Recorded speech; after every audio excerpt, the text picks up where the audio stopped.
This week on Christian World News, promoting religious freedom through a fundamental principle from the Bible: love thy neighbor.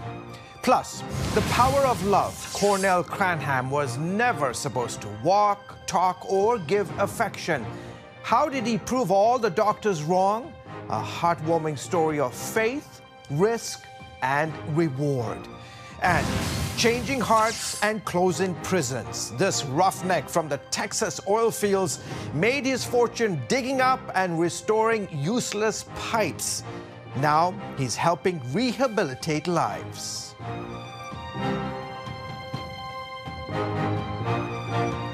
Hello, everyone. Welcome to this week's edition of Christian World News. I'm George Thomas. Promoting religious liberty is a priority for America, but commonly used methods aren't effective in countries where governments don't have the support of their people. As Jennifer Wishon reports, in those cases, experts say the best approach is teaching people how to love thy neighbor. When it comes to promoting religious freedom in fragile states like Afghanistan, Somalia, and Yemen, U.S. officials have to get creative. Punitive policies like sanctions can weaken already dysfunctional governments and further devastate conditions on the ground for people of faith. Take Syria, for example.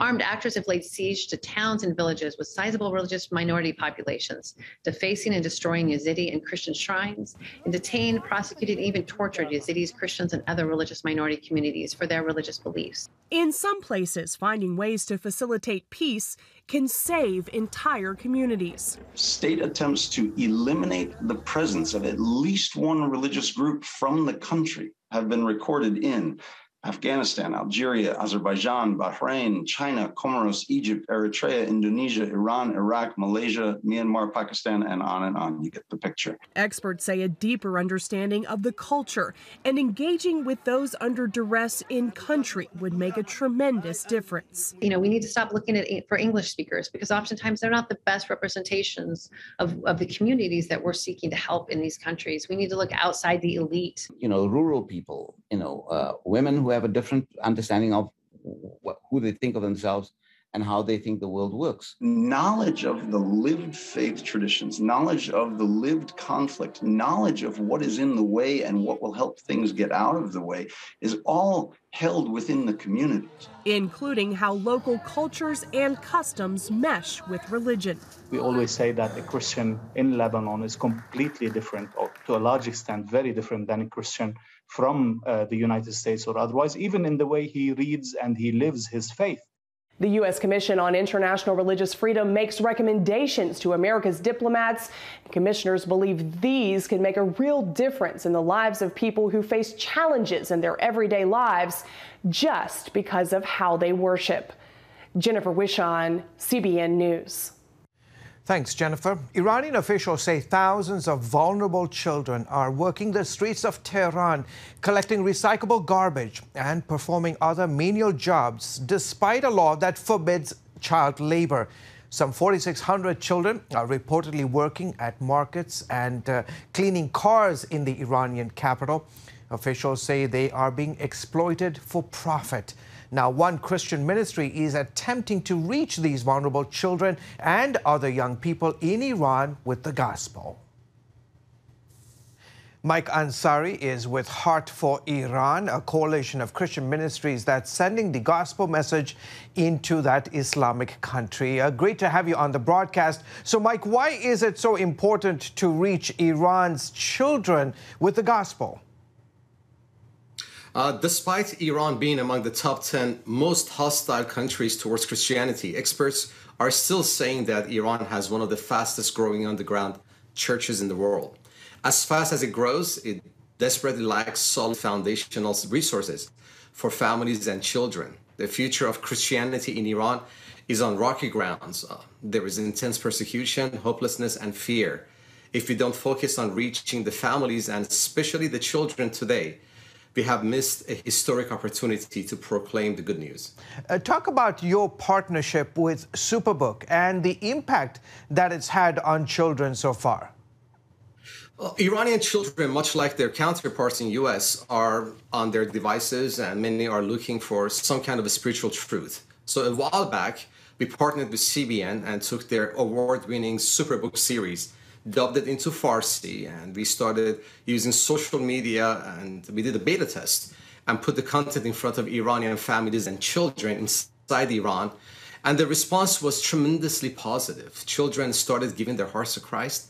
Moms and dads started launching house churches where they used Superbook as the core tool to learn about Christianity. Many of Iran's kids are in crisis. Talk about the difficulties that they face. In November of 2021, Iranian officials reported that thousands of children across Iran were living in poverty, collecting garbage on the streets to sell. Some of these are Afghan children that have escaped from Taliban and found themselves and their families in Iran. Children are being exploited for profit. According to Iran Human Rights Group, children in Iran are facing intense child labor, physical abuse, high poverty level, trafficking, which is very intense in Iran, child trafficking, forced marriages. In Iran, as you know, is an Islamic country, and according to Islamic Sharia and law, kids, especially girls, can marry as young as 9. Religious persecution is still going on, not to mention thousands of children who have lost their parents to COVID and now have to fend for themselves, becoming homeless, or becoming a trafficking victim or refugee. You're expanding your outreach to help these kids. Tell us what you guys are doing. Well, when we found out Iranian children were responding to and engaging with Superbook, we decided to launch a strategic virtual Sunday school platform using Superbook as a core tool to engage them and teach them about Jesus. These are live weekly shows on Mohabbat TV, our satellite TV into Iran, and these programs are being followed by social media components, investing in the future of Iran. Finally, Mike, how can our viewers pray and help Iran's children? The devastating situation affecting Iranian children has motivated the Heart for Iran team, our ministry, into raising awareness of child crisis in Iran. We need to focus on families and build a strong infrastructure for the fragile and persecuted church in Iran, as these children are the future leaders of this country. So we're seeking people to partner with us to continue bringing the gospel using Superbook into Iran. We ask you to please visit us on our website, heartforiran.com. Coming up, meet Cornell. This young man was never supposed to live, laugh, or love. See how he became an inspiration to everyone around him. Right after this. Welcome back to Christian World News. He's a familiar sight at Virginia Tech home games. Cornell Cranham is the team's sideline assistant. That in itself is a miracle. You see, Cornell was born severely handicapped, and doctors said he would never walk or talk. So why did a young couple decide to adopt him? According to them, it was a God thing. Wendy Griffith brings us their heartwarming story. In the early 90s, John Cranham, a young dentist, and his wife Kim wanted to start a family, but were having trouble getting pregnant.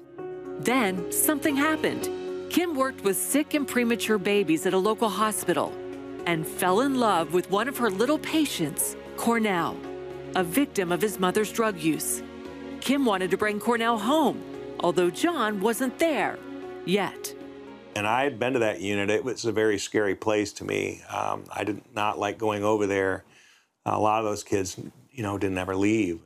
Miraculously, he started to take breaths over his vent one day, and then 2 days later, she found out he was now going to be moved to a home for profoundly retarded children. And that's when she kind of came to me one day and said, I think we're going through all this because we're supposed to bring him home. John and Kim went through extensive training to learn how to take care of Cornell and clean his trach on their own. Still, doctors warned it wouldn't be easy. I remember they said, he's never going to walk or talk, and he's probably never going to love you like a normal child would love you. Despite the odds, Cornell thrived, but his severe health problems made his future uncertain.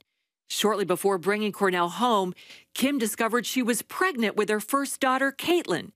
Cornell and Caitlin became known as the twins. All right.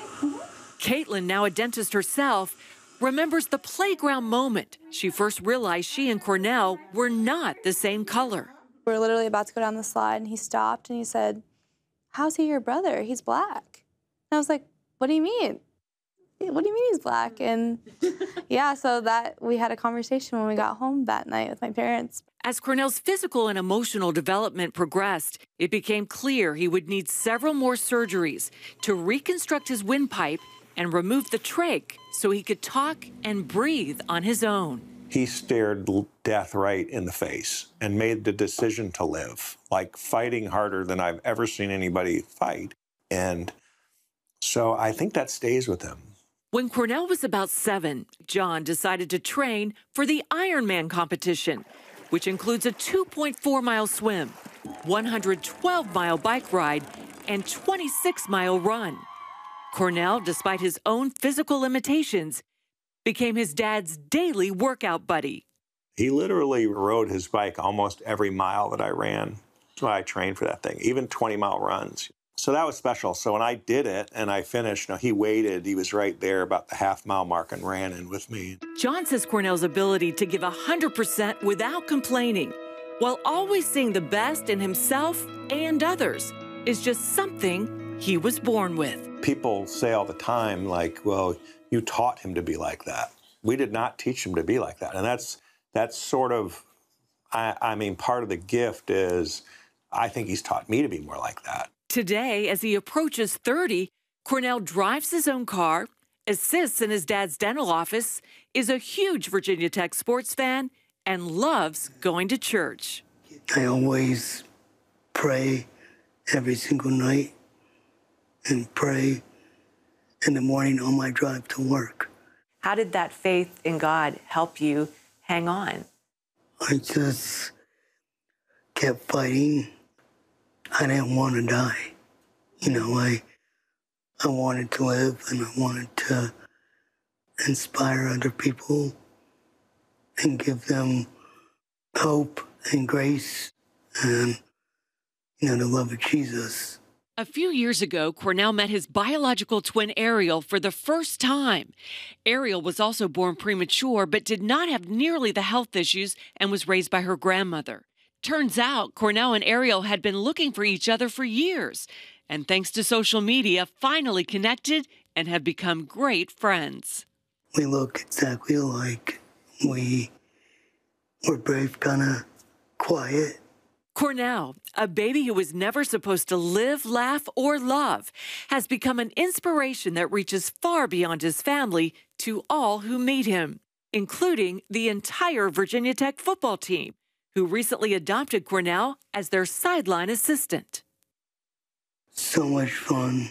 The guys have interacted with me. The guys have always, will come up to me, talk to me. And the fans have been my backup to everything, because they always see me every single home game. You say adopting Cornell was a God thing. What do you mean by that? So I feel like it was a God thing from the standpoint that it just was put in our path, and I think it was a little bit of a test to see if we would do it. John says watching his son's incredible positive outlook and will to live, despite so many obstacles, compelled him to write The Cornell Effect, a family's journey towards happiness, fulfillment, and peace. I look at our world right now, and I feel like we're spending all of our time dividing people by race and socioeconomic status and all this kind of stuff. And I look at how Cornell looks at the world. He just loves people. He just looks at it as one great big adventure. What I want people to take away is I want them to look at their own lives the way he looks at his own life, which is just a gift. Wendy Griffith, CBN News. That's powerful. He looks at life as a gift. What a wonderful message for all of us. The Bible tells us that true religion is to take care of the widow and the orphan. If you want to learn more about how the Granhams journey with Cornell and how to get their book, The Cornell Effect, just go to our website at cbnnews.com. Well, folks, coming up, meet a business tycoon who traded a job on the oil pipelines for one inside the Texas prisons. See how he's redeeming the lives of people behind bars. That story, inspiring story, folks, in a moment. Stay with us. Welcome back. Skyrocketing incarcerations has politicians, policymakers, and religious leaders rethinking criminal justice in America, a system that relies heavily on locking people up, and some would argue not enough done for rehabilitation. John Jessup introduces us to a Texas businessman who's on a mission to save souls and close prisons. It's line pipe for 36-inch line pipe.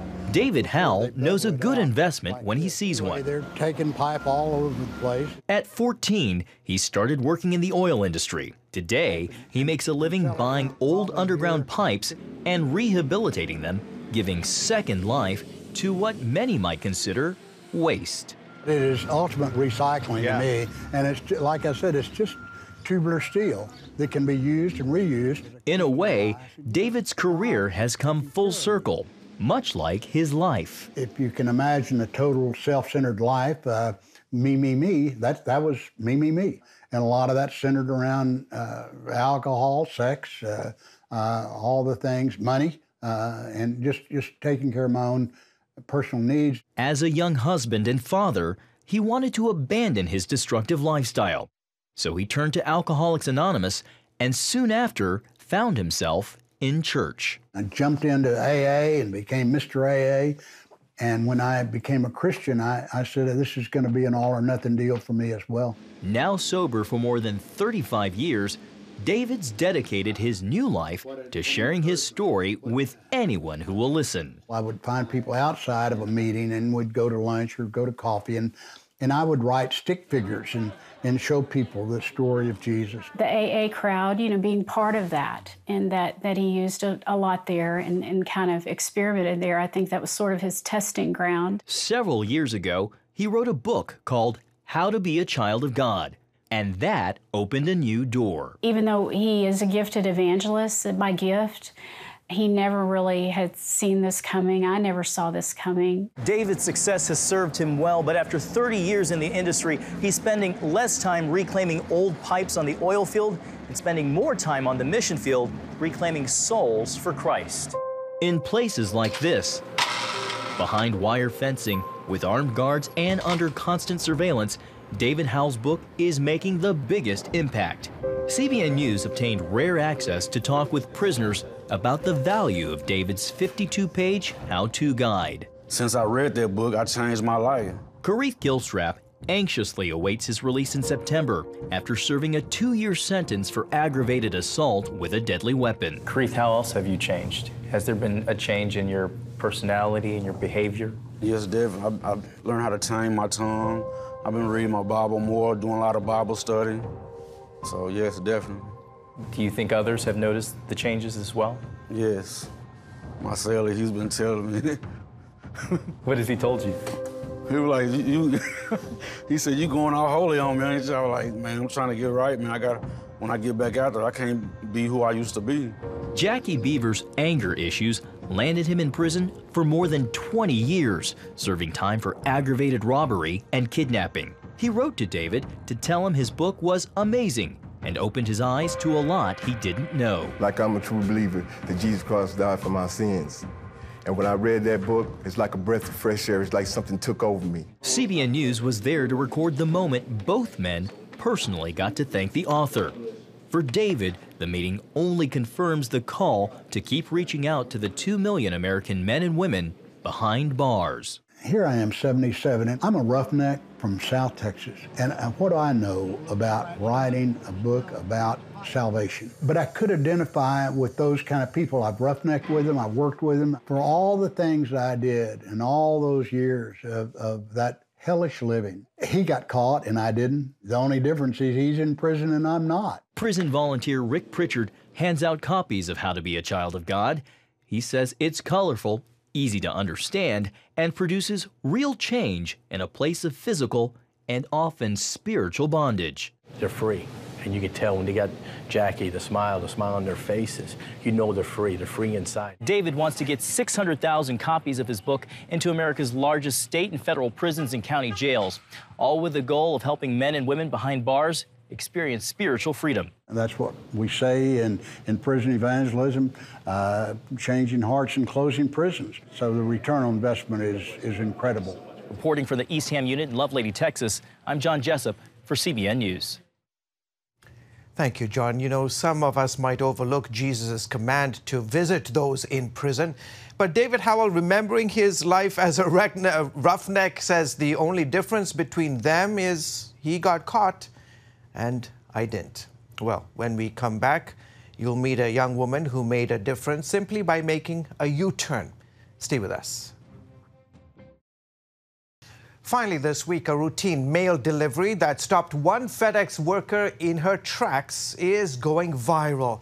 3 years ago, when she met a woman whose husband was sick with cancer, Amanda Riggin continued her route, but she felt the Lord tugging at her heart to return and pray with the woman. So she did, and the encounter changed them both. I pray every day for the Lord to use me. But when he's trying to use you, or when you feel that call and that tug on your heartstrings, do you move your feet? Move your feet. Amanda added that God is always looking for ways to use us to do his work, and encouraged people to accept his call, even if it's just a tug on the heart. Well, folks, that is it for this week's edition of Christian World News. Thank you so much for joining us. From all of us here at the headquarters of the Christian Broadcasting Network, we wish you a fantastic week. Until then, goodbye and God bless you.